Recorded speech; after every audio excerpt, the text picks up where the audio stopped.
Hey guys, it's Debbie Potts, and I wanted to do a video recording on some research articles I put together on my computer. So I'm doing a screen share on my YouTube channel so you can see some of the blogs I put together and articles from different resources on how to improve your VO2 max.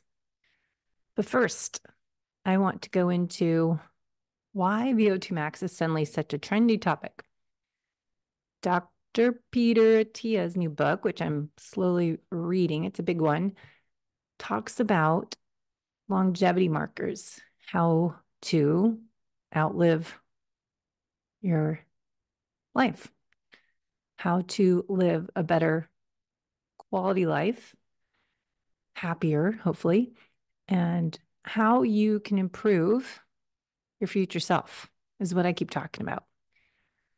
As I own PNO metabolic testing and been working hard at launching it in North San Diego, Solana Beach, Del Mar, and Sanitas, I I have a lot to say in this subject because VO2 max is what I'm doing.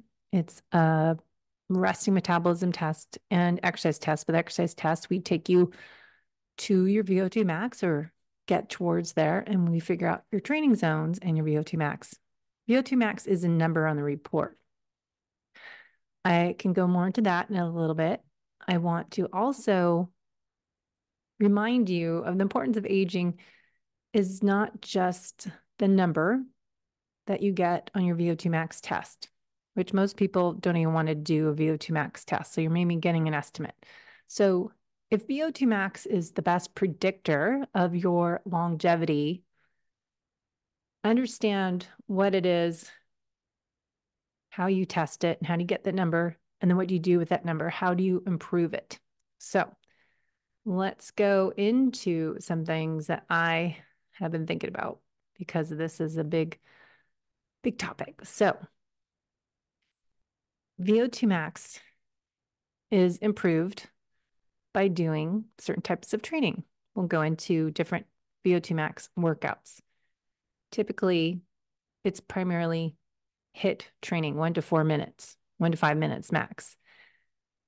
What that heart rate is that you need to hold in that 1 to 4 minutes is going to be discovered on your metabolic test if you get someone that is creating your zones based on breathing frequencies, fuel source used, and looking at perceived exertion level. That's part of it. But you have to listen to other people as Dr. Gabrielle Lyon and read her book, Forever Strong. Muscle health is really important. So we can't just be fixated on what's your VO2 max. VO2 max is one part of the solution to be the best version of you, your future self, when you are 70, 80, 90, 100 years old. So cardiovascular health is what we're measuring with the VO2 max. The VO2 max is closely linked to your heart and lung health.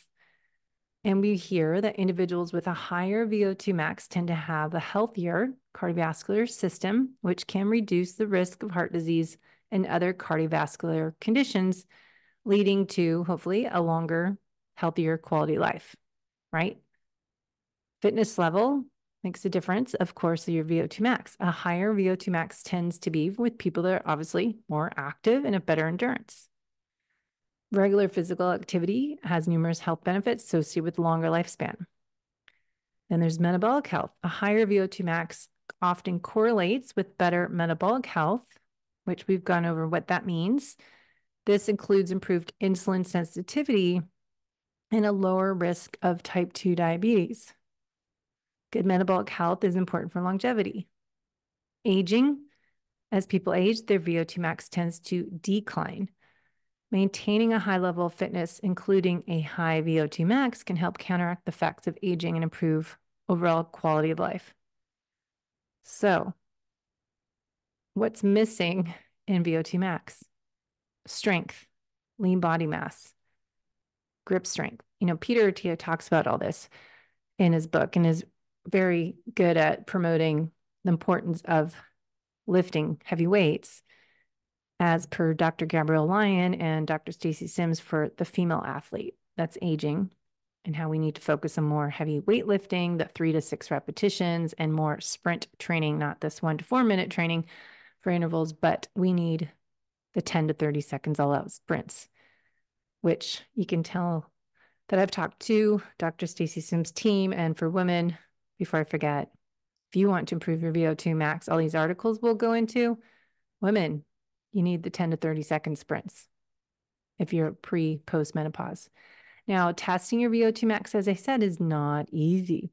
You wear a mask, and I connect the tube to the breath analyzer, and then I'm connecting that data to my iPad app for PNO, and we're measuring your breath, your carbon dioxide and oxygen in, carbon dioxide out, your fuel source, the volume, all these different markers on there, and analyzing your breath and your fuel source. But then you might want to do a submaximal test. It's less intensive. There's a 6-minute walk or the Cooper 12-minute run, but they're an estimate, right? It's not accurate. It's just baseline data. So you want to do the same method again, knowing that's not really your VO2 max. And the, of course, equations that you'll get on your Garmin watch will do your VO2 max based on age, gender, weight, and heart rate response to exercise. So it's not ideal, but better than nothing, right? So as long as you know it's an estimate and you're using that each time as baseline. So to improve your VO2 max involves regular cardiovascular exercise and training and aerobic exercise, interval training. We'll go into articles. I did this on the previous podcast audio version I did the other week. Now, as I said, interval training, we'll go into the different types. That is one of the best ways, as well as zone 2. But to really improve your VO2 max number, once you know it, is training in the zone 4, bottom of zone 5. Again, you don't know what that is unless you get it tested. So HIIT training is a short burst of intense exercise followed by brief recovery periods and shown to improve VO2 max. But I tell you over and over again, most people don't do this. They're not doing it right. They're staying probably in zone 3.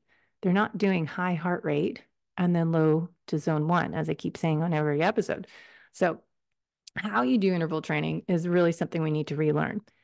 Now, factors to your lowering VO2 max as we age are obviously age, decline in cardiovascular fitness and muscle mass, sedentary lifestyle, lack of physical activity, sedentary lifestyle leads to decrease in VO2 max, health conditions, heart disease, obesity, lung disease, obviously reduces VO2 max, and of course, inactivity.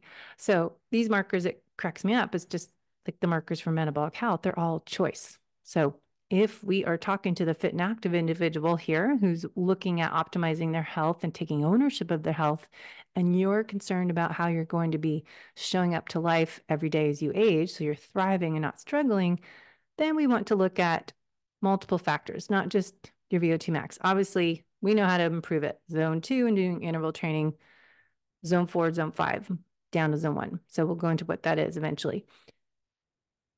But we want to lift heavy weights. You want to work on mobility. You want to work on stability. So it's important to remember we need to work on muscle protein synthesis. As we age, we lose not just VO2 max, we lose muscle.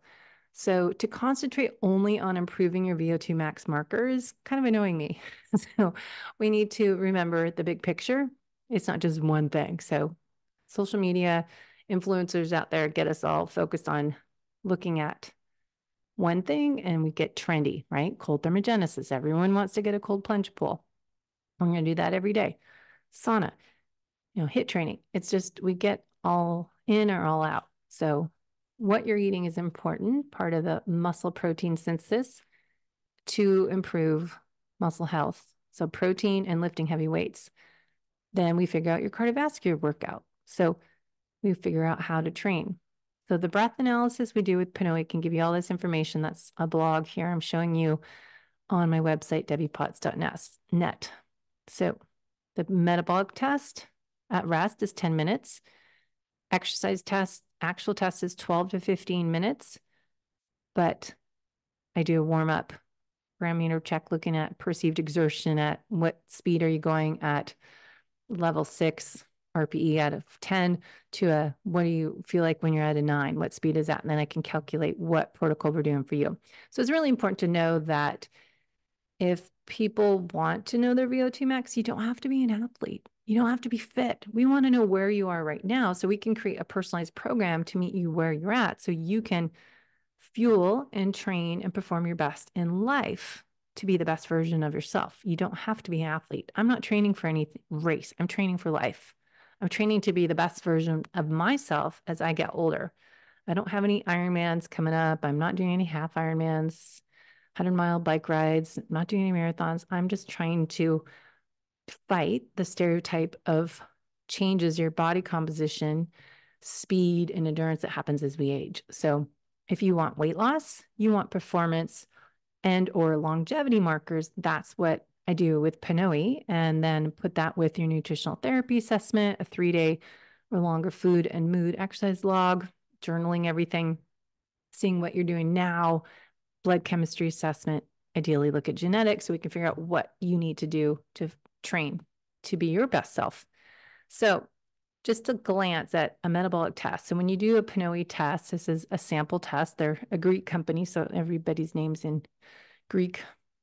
So you're going to get this marker. This is why I really think getting your VO2 max, this is a 25-page report. You're going to get all these markers to figure out where are your areas of opportunity. What are your limitations? Are the orange, and then severe limitations are more that pinky red color. Neutral, I still don't want to be there. I want to be up here, excellent or good. But we need to look at what you need to do as an individual to improve your health, performance, and longevity. So this is what we get when we get the test back. Okay. So that's part of it. We go through each marker. We look at biological age versus your chronic age. And that is based, and there's many different formulas for your biological age, but what PNO uses is these markers over here, VO2 max, your fat burn efficiency, and your metabolic rate. Okay, so these are what PNO uses. Not all biological age markers are doing the same. There's many different ones I found out. So a high metabolic rate is crucial for long-term health.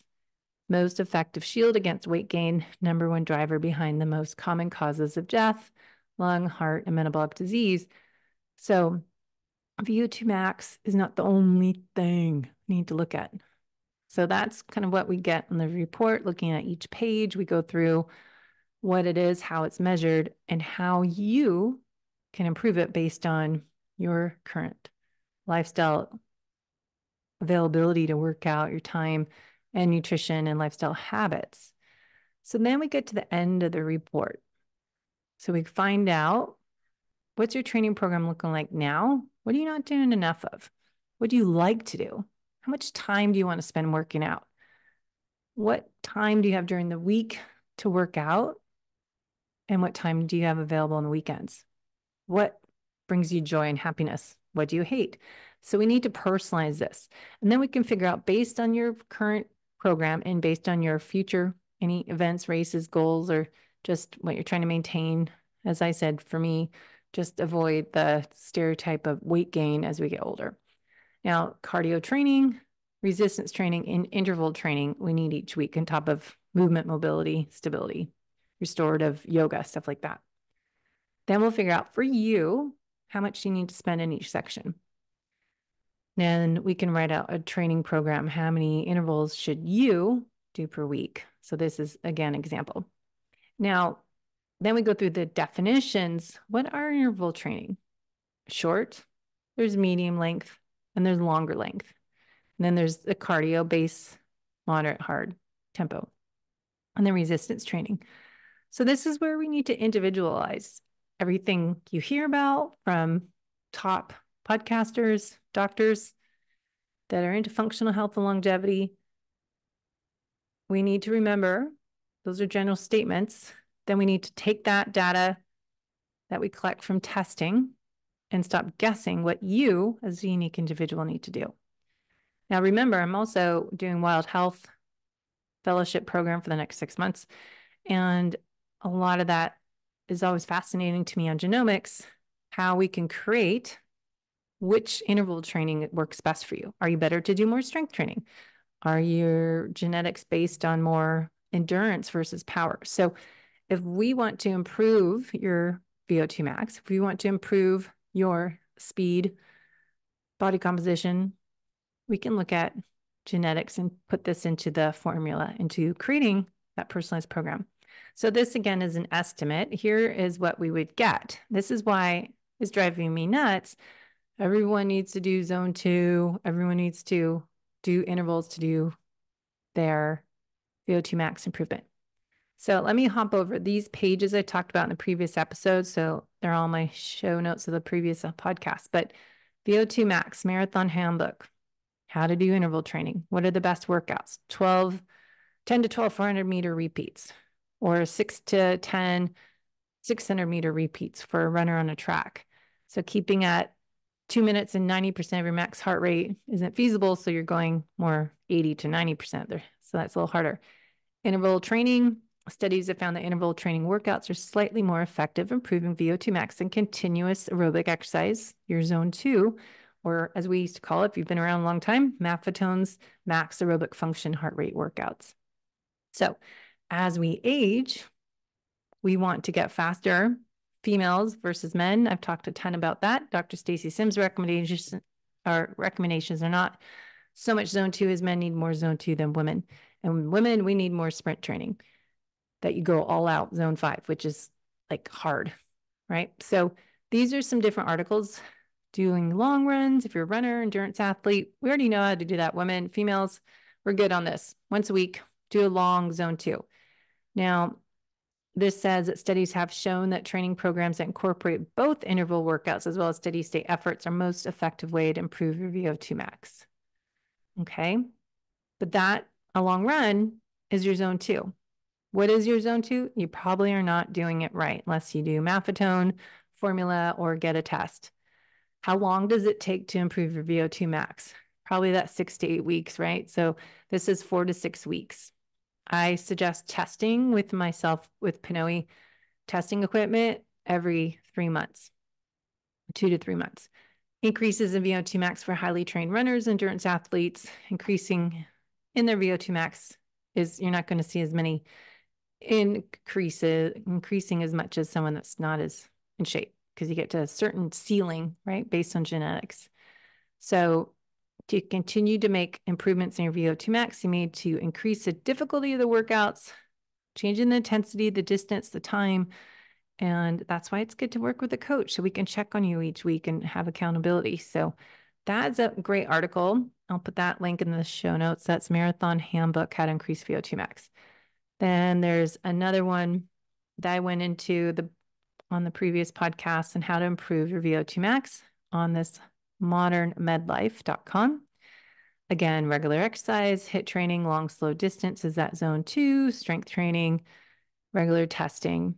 And then they have this 8-week science-based workout plan to maximize your VO2 max. Again, you have no idea what that is unless you do testing, right? So you can use the formulas, which are very estimated, pretty much inaccurate, but just a number you can see and get baseline so you know if you're improving next time you do this test again. So here is an interesting way to look at a 1 to 4 week plan, building a strong foundation, HIIT training, and strength training. So once again, they're doing a 6 by 1 minute high intensity, 1 minute walking recovery. And then this is a Monday, Wednesday, Friday program. Then Wednesday, you're doing a tempo, 20, 30 minutes, challenging pace. So that's probably zone 3. And then they're suggesting a Friday would be your long, slow distance, 45, 60 minutes in your zone 2, and then 20-minute circuit training, and then recovery. So this is why I think you need a coach, because not everyone needs to do it this way. And you want to customize programs that you get from your Instagram feed or on articles as this online.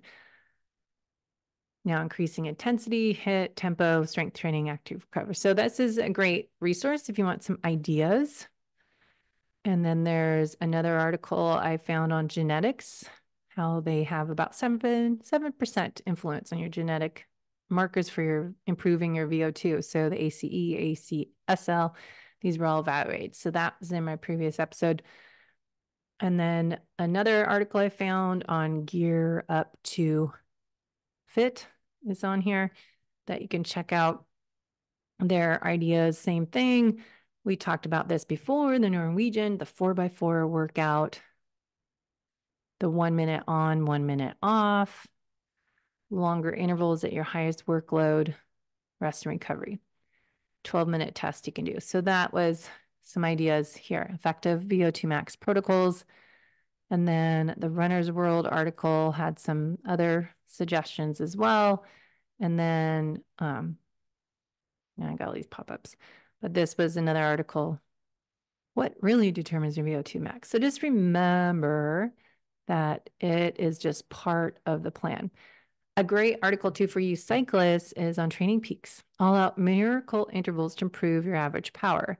So this was an interesting article, increasing power, doing this workout for if you're doing watts, and the miracle interval training. So here's the article, cycling interval training workouts to increase power.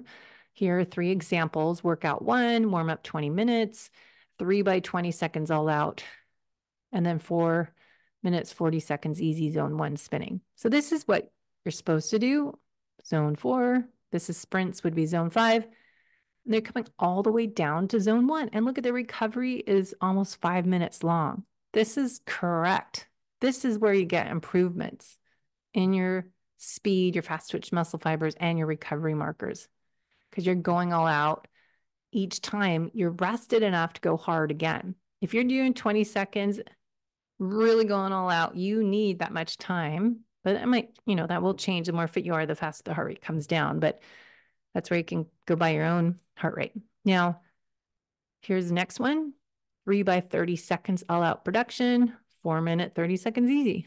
3 by 20 seconds, 3 by 10. And then workout number 3 was 30 seconds again with that long recovery. So these are called miracle intervals. This is on a trainingpeaks.com blog. Those were interesting. So now let's go back to my PNO testing. I had it saved on one of my blogs. So here, so this is hard to see, but this is on how PNO metabolic test determines your zones.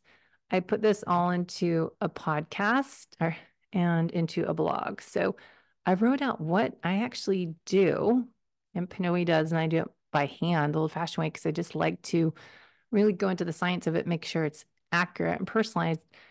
Zone 1, 2, 3, 4, and 5. How do we figure out those zones? Okay, so say we got those zones. And then what is your zone 2, right? What's that going to look like? What is your zone 3? That's more your tempo. Your long intervals are top of 3, bottom of 4. Your zone 4, medium length, 30 to 90 seconds. Zone 5, 10 to 30 seconds, right? So this sprint training are short, intense interval training that Stacy Sims talks about. What you need to remember, recovery is down on zone 1 and the work to rest ratio 1 to 2, 1 to 1, 2 to 1, 2.5 to 1. And then you don't need rest recovery in between your zone 2. Now, going back to the reports, here's what we're looking at. Here's your zone 5. This again is a sample, but this is what you get when you do a test based on the science, not using a mathematical formula. Looking at your raw data from your metabolic test based on the day you did the test, here's where the numbers would be for this test subject. Their zone 5 is 188 to 192. What does that do? In zone 5, improves your VO2 max, enhances fat burning efficiency, cellular health, increases muscle, or increases fatigue threshold. Zone 4, increases fatigue threshold, increases anaerobic threshold, and improves your VO2 max. Zone 3, where most people train because they think this is their zone 2, they're improving their heart fitness. Zone 2 is where you improve your fat burning efficiency and your cellular health, and you improve recovery capacity. If you are doing true interval training in the sprint training, you come all the way down to the zone 1, which isn't down below 100. This person's test, their zone 1 is just still 131 to 141. but they're coming from, say, 188 sprint training. They're coming all the way down to 135, or say they're 130 is their recovery. So what I said in previous podcasts, if you are doing a 4-minute, say the 4x4 workout, they're going to say, I'm going to be, this person's heart rate's really high. But if you're trying to strive at 4 minutes, doing one of these marker or workouts we talked about in one of these articles. No, I can't find it. But the article, say you're doing one of the workouts, high heart rate. You have to come down to zone 1 in between. But the time, say you're doing the Norwegian, 4 minutes, you're staying up here. Whoops. You're staying there and you're coming back down to 1. You're timing that 4 minutes. Once you hit, say 170 or this person's 180, start your stopwatch. You're there for 1 to 4 minutes. Okay. Timer's done. You're probably exhausted. Now you need probably 4 minutes down in zone 1 for this person. It'd be 130. Once I hit 130 heart rate, my timer begins. I'm down in that recovery zone for 4 minutes.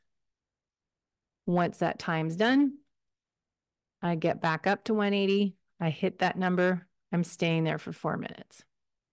So that's an example. I mean, your heart rate is a lagging behind a little bit. So you maybe adjust set timing. So maybe you're there for 3 minutes. But your timing, how long you're actually up in that zone 4. Your timing when you're actually in zone 1. So I would suggest going back to my episode 2 podcasts I did with Daniel Krumback, who's my mentor on the metabolic testing. And he created all this information in our protocols from PNO. Now, I'll finish up. Your resting metabolic test is a really important part. So I don't suggest just doing your exercise test and look at your VO2 max number, which, by the way, I didn't get to. After your zones, we have the chart on energy consumption, how many calories you're burning, but what percent is fat? What is carbohydrates? This obviously is different than real time outside in a race because the different conditions being outdoor versus indoor in a treadmill. But we can get an estimate of how many calories you're burning in training and in racing. So that will help you with your fuel plan. Then testing. But after this last page, we get your performance prediction. And then this is what you want. So this again is a sample. This is what we get. Where is your fat max, which is going to be your zone 2? What heart rate is that? What is your ventilatory threshold, VT1, when you start to shift from burning fat to burning carbs? It's going to be right after that fat max. What's your VT2 when you are more anaerobic? And your VO2 peak, max, VO2 max, right? This person's 23 milliliters a minute per kilogram. What's your heart rate max? Well, that's not right. It says 75. So that's not correct, but it should be on there correctly. So fat max, just to give you definitions, the exercise intensity where a person burns the most amount of fat and the least amount of carbohydrates. Your VT1 is exercise intensity where the workout starts to be considered more challenging, but we're looking at your fuel source when I look at the raw data, what's changing. And the breath frequencies change each zone. So how many breaths you do. Zone 1 will be different than zone 2, 3, 4, 5. VO2 peak is the max oxygen consumption, milliliters per kilogram, body weight achieved during the test. So that's your peak. Is that your max? It depends if you went to your max, but most people don't go to their max because they don't know how to go that hard, right? So maybe the next time they go a little higher.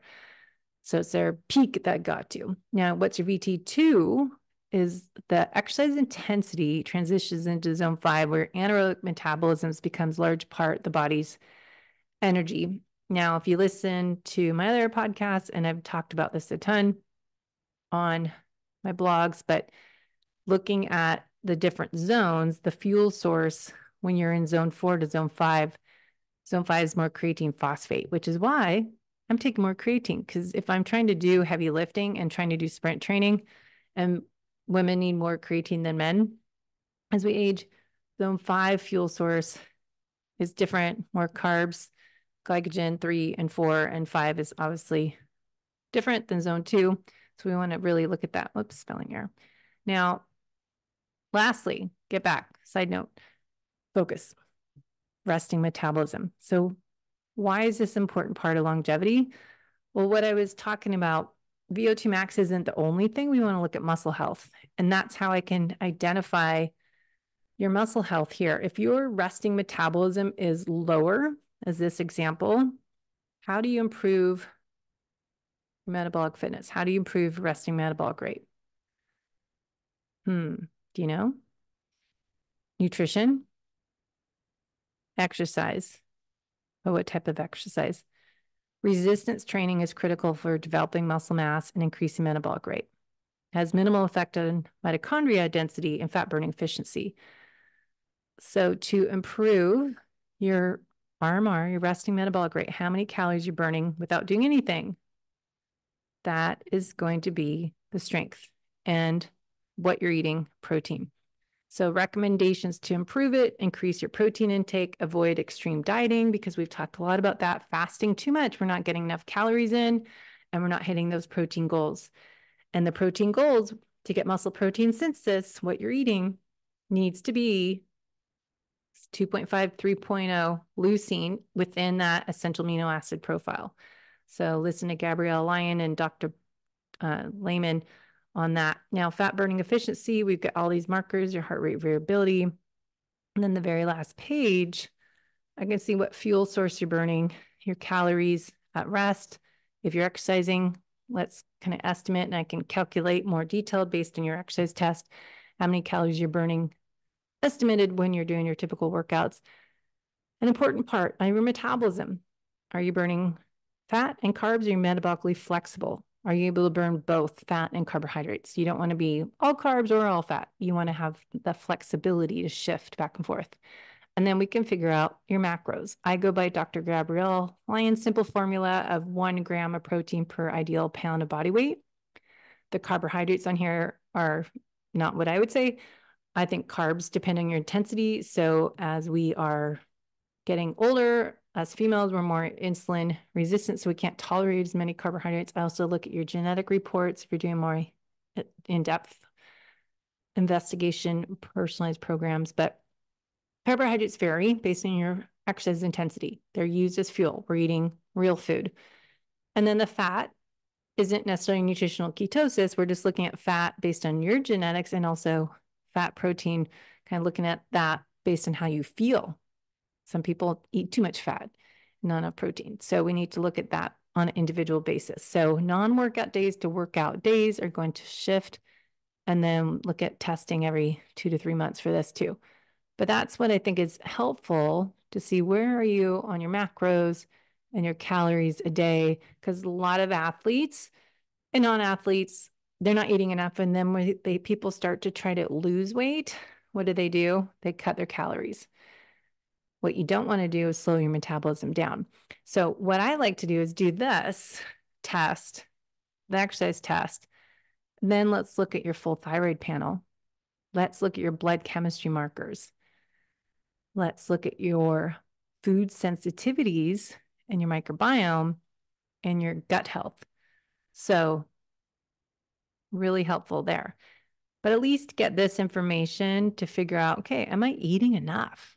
Am I trying to lose weight and I'm actually slowing my metabolism down? How do I speed up my metabolism? Not doing those VO2 max long, slow workouts. You're doing more intervals, maybe twice a week, but not 4 days a week for some of you. Women, we might need more than men. And then you need to individualize it based on your fitness test and what you're doing now. What's everything look like?